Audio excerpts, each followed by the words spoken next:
tudo bom com vocês? Aqui quem tá falando é o professor Lucas Brendo. Bora começar com mais uma aula, dessa vez de geografia, ok? Bora falar um pouquinho agora, vamos começar com um novo assunto, tá bom? A gente já falou de cartografia, a gente vai falar hoje um pouco mais sobre impactos ambientais, tá bom? A gente vai falar agora um pouco sobre principais problemas ambientais aí que estão afetando a nossa sociedade, né? E a nossa vida no globo terrestre em si, ok? A gente vai falar dos principais, eu não vou trabalhar todos, é claro, tá bom?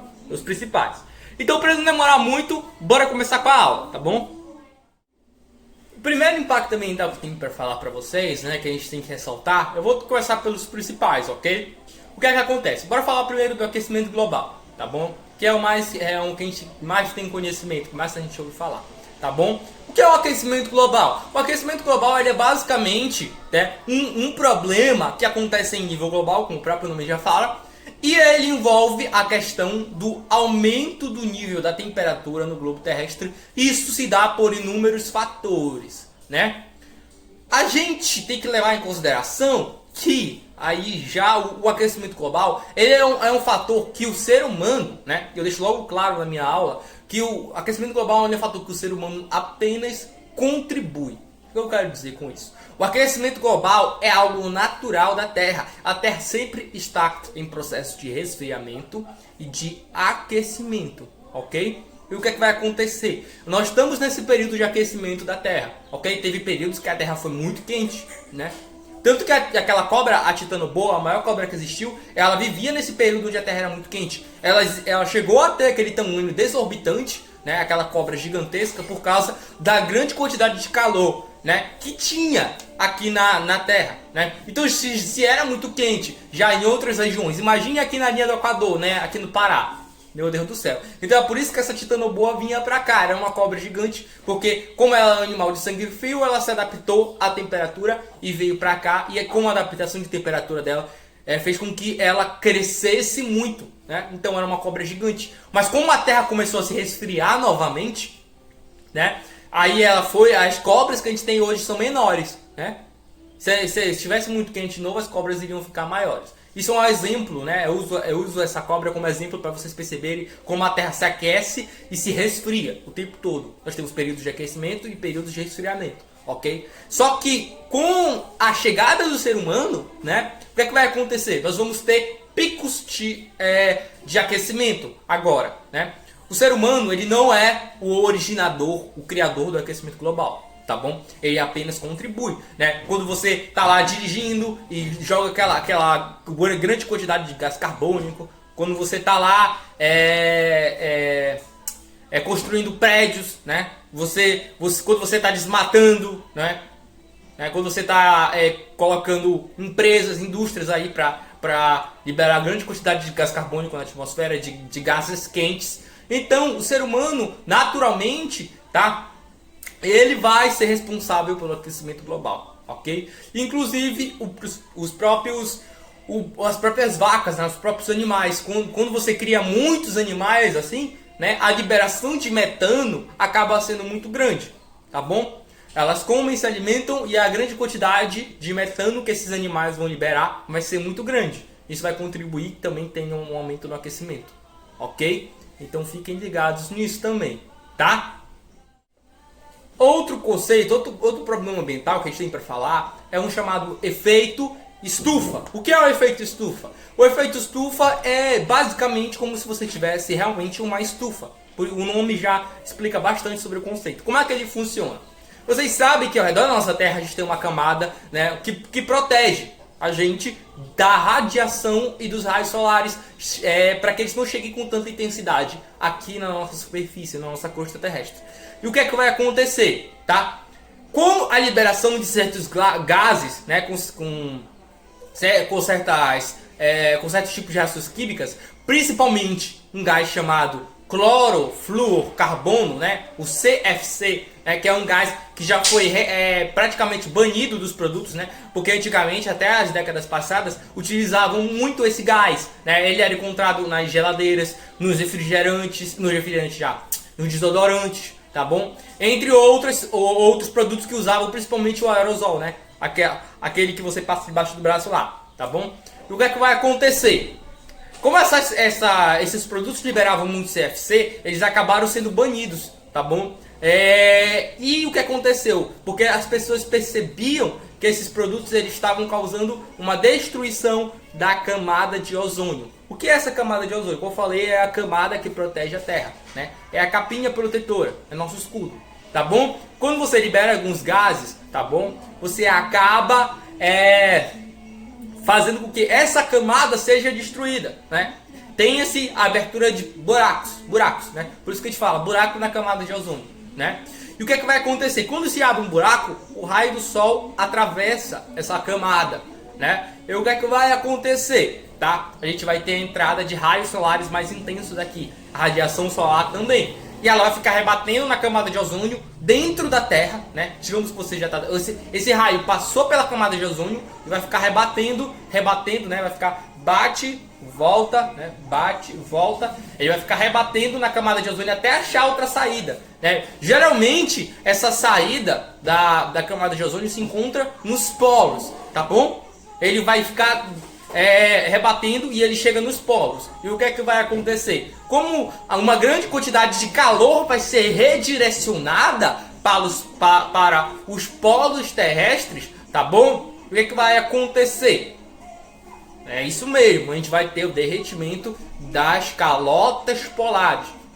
Aí o efeito estufa também colabora para o derretimento das calotas polares. Então, acho que deu para entender o efeito estufa, né? Bora falar de outro impacto ambiental também, as ilhas de calor, né? Como vocês podem perceber, as ilhas, vou cortar essa parte, as ilhas de calor são ocasionadas pelo processo de refração da luz. Tá bom. As ilhas de calor são ocasionadas pelo processo de refração da luz, ok? E o que é que acontece? Quando você reflete a luz, agora sim tu pode refletir. O sol baixou. O sol baixou. Não, mas tá refletindo. Tá bom, quando você reflete a luz, né, esse raio que eu estou recebendo, ele é quente, né? É um raio quente, né? E o que é que vai acontecer? Esse raio, ele também gera uma onda de calor.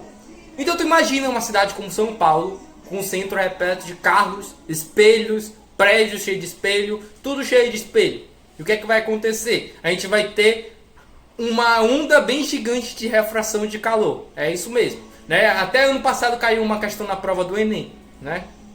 Sobre o processo de refração de calor, que representa o fenômeno da ilha de calor, tá bom? E o que é a ilha de calor? Quando eu tenho muitas superfícies refratórias dentro principalmente dentro do centro da cidade, a gente vai ter as ondas de calor rebatendo, né? Elas vão ficar rebatendo e sempre vão ficar presas dentro daquele ambiente, né? Se eu tenho prédio de um lado, prédio do outro, as luzes vão ficar rebatendo entre elas e aquela região vai ficar extremamente quente. Então isso é a ilha de calor, né? A ilha de calor também ela acontece não só pelo processo de refração dos grandes centros urbanos, né? Mas ela também acontece porque nos centros urbanos nós temos ausência praticamente de áreas mais verdes, ou seja, árvores, pequenos ali bosques, parques, são bem pequenos em grandes centros urbanos. E o que acontece? Graças ao nível elevado de prédios, casas e construções, a gente vai ter o aumento da temperatura. Tá bom? Então a ilha de calor é esse aumento na temperatura dos centros urbanos, principalmente nas grandes cidades. Por isso que Belém é quente daquele jeito, né? A gente tem que levar em consideração que esse processo de construção, né, e refração de calor nos centros urbanos é bem maior do que numa vila. Então por isso que quando vocês verem uma imagem comparando, por exemplo, tá lá vários prédios e uma região com casas. Quando estiver comparando a temperatura entre o centro urbano e as casas menores, né, ou uma floresta, uma fazenda, né, você vai estar falando de ilha de calor. Nem precisa, você já marca lá a alternativa que estiver falando de ilha de calor, porque a ilha de calor é exatamente isso, né, a diferenciação de temperaturas entre ambientes por questões de modificação do espaço geográfico, ok? Então isso é ilha de calor. A gente também vai ter outro problema ambiental chamado inversão térmica. E o que é essa tal da inversão térmica, né? Para me explicar para vocês, né, a gente tem que entender um pouquinho de física e também da circulação natural da atmosfera. Então, para a gente entender como isso funciona, a gente vai ter que fazer uma pequena experiência. Como vocês podem observar aí no vídeo, o líquido vermelho ele tá subindo e o azul tá descendo. Por que isso acontece, tá?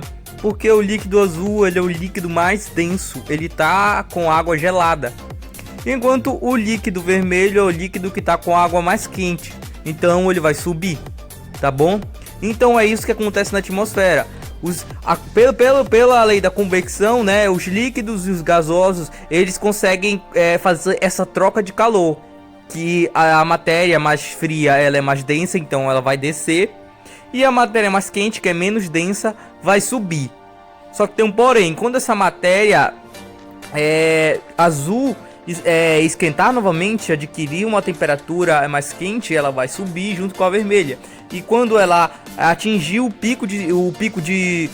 topo aí da nossa experiência, ela vai começar a resfriar e vai descer, e o vermelho vai começar a descer como se fosse o azul. E assim a gente vai ter a convecção dos líquidos dentro dessa representação aí da experiência. A mesma forma é a atmosfera, ela consegue agir por esse mesmo processo que vocês estão vendo na imagem, ok?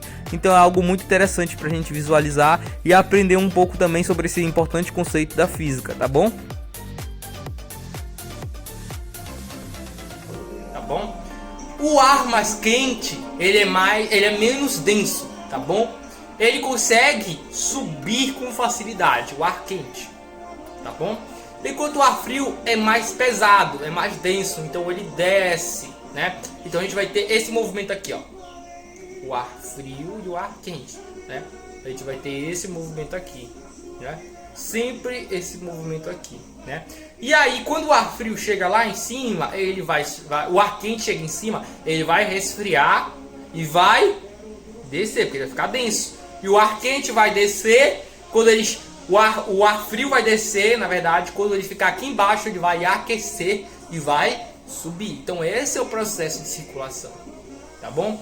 O ar quente sobe, quando ele sobe ele resfria, quando ele resfria ele fica pesado e desce, quando ele desce ele esquenta, quando ele esquenta ele fica leve e sobe de novo. Então esse é o fluxo da atmosfera, ok? E o que é a inversão térmica? A inversão térmica é quando não acontece esse processo, tá? A gente vai ter o ar frio retido aqui embaixo o tempo todo.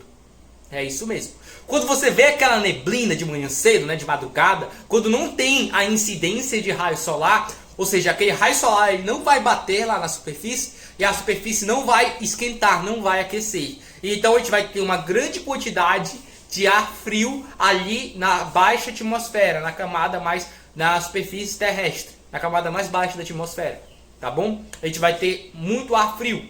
E aí a gente vai ver aquelas neblinas, né? Aquela coisa que você vê de manhã cedo, de madrugada, graças a gente não ter o devido aquecimento da superfície terrestre, ok? Então quando não acontece esse aquecimento, o ar frio fica retido embaixo, né? E qual é o problema da inversão térmica? O problema da inversão térmica é justamente que quando a gente tem ali esse momento, como eu já falei, é algo natural, tá bom? É um fenômeno natural, só que ele gera impacto porque, como na grande São Paulo, ou em outras cidades grandes, né, de grandes países também, países internacionais, a gente pode ter a inversão. Aí a gente pode ter a inversão aí, tá bom? De partículas. Mas Aí a gente vai ter aí a questão da poluição, né? A poluição vai ficar retida na parte mais baixa da superfície terrestre, ok? Então a gente vai ter pessoas sendo contaminadas com mais eficiência.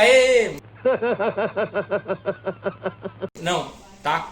É isso que vai acontecer. Não é algo legal, tá bom? A inversão térmica, ela machuca as pessoas. Fala, não me diga! É isso mesmo. A gente vai ter a inversão térmica como um impacto ambiental, porque as cidades que têm uma quantidade muito elevada de poluição vai manter essa poluição da baixa atmosfera e aí as pessoas vão respirar aquele ar bem, né, aquele ar bem cheiroso, tá bom? Então é isso que vai acontecer. E para finalizar, né, a gente vai falar um pouquinho também da chuva ácida, né? Alguns de vocês já devem ter ouvido falar desse tipo de fenômeno, né? Ele acontece em algumas regiões, tá? Principalmente em cidades grandes, São Paulo, né? Acontece em alguns lugares, né? A gente, o que é que vai acontecer? A gente vai ter aí a grande concentração de ácidos, eu já vou explicar para vocês mais detalhadamente, na atmosfera, e essa reação química, tá, vai gerar uma chuva ácida, tá bom? A chuva ácida é responsável por causar inúmeros impactos à vida, né? E principalmente estruturas históricas, casas, né? Estátuas, patrimônios históricos, igrejas, tá bom? Coisas que deveriam ser mantidas, né? E acabam sendo desgastadas como o efeito dessa chuva, tá bom? Como acontece, tá? Antes de eu entrar em como acontece, também a gente não pode esquecer que a chuva ácida pode ser causada por dois tipos de características. Ela pode ser antrópica, né? Ou seja, causada pelo homem, ou pode ser natural, né? Professor, a chuva ácida também pode ser natural? Pode, porque aí em alguns lugares a gente tem vulcões que liberam também a substância química que precisa para se ter a chuva ácida, né? Já falando da reação química, quando acontece essa chuva ácida, né? Bora falar dos dois jeitos, natural e o artificial, né? O antrópico. A chuva ácida acontece de forma antrópica quando as empresas, né? As indústrias, né? Ali as fábricas e os carros, automóveis, veículos, né? Eles acabam liberando duas substâncias, né? O dióxido de enxofre, tá? E o nitrogênio, tá bom? O que é que vai acontecer? A gente vai ter a liberação dessas duas substâncias, né? Dióxido de enxofre e o nitrogênio, ok? Quando essas substâncias elas são evaporadas e entram em contato com as nuvens, nas nuvens nós temos a água, H2O, né? E o que é que vai acontecer? Essa reação química vai gerar três diferentes tipos de ácido, né? O ácido nítrico, o ácido sulfórico e o ácido sulfúrico, né? Três tipos de ácidos, tá? Quando acontecer o processo de precipitação, né? Pode ser por vários tipos de motivos, né? Mas quando chover, a precipitação acontecer, a gente vai ter a liberação desse ácido na superfície terrestre. E aí a gente vai ter aí os impactos da chuva ácida, né? As árvores, as plantas, né? Os rios, tá? As construções históricas, tá bom? Então, a chuva ácida, ela gera muitos impactos. Ela pode ser natural ou não, né? Quando o vulcão, por exemplo, libera o ácido sulfúrico, né? Ou um enxofre, tá? E esse enxofre é levado até a atmosfera e também vai gerar aí ácido, né? Vai gerar a chuva ácida, ok? Então, basicamente, a gente tem aí a chuva ácida para finalizar a nossa ideia aí de impactos ambientais, beleza? A nossa aula termina por aqui, tá bom? A gente vai se ver aí na próxima e eu espero que vocês tenham entendido um pouco sobre os impactos ambientais, tá? E façam um exercício, não esqueçam, dúvidas é só chamar. Até a próxima.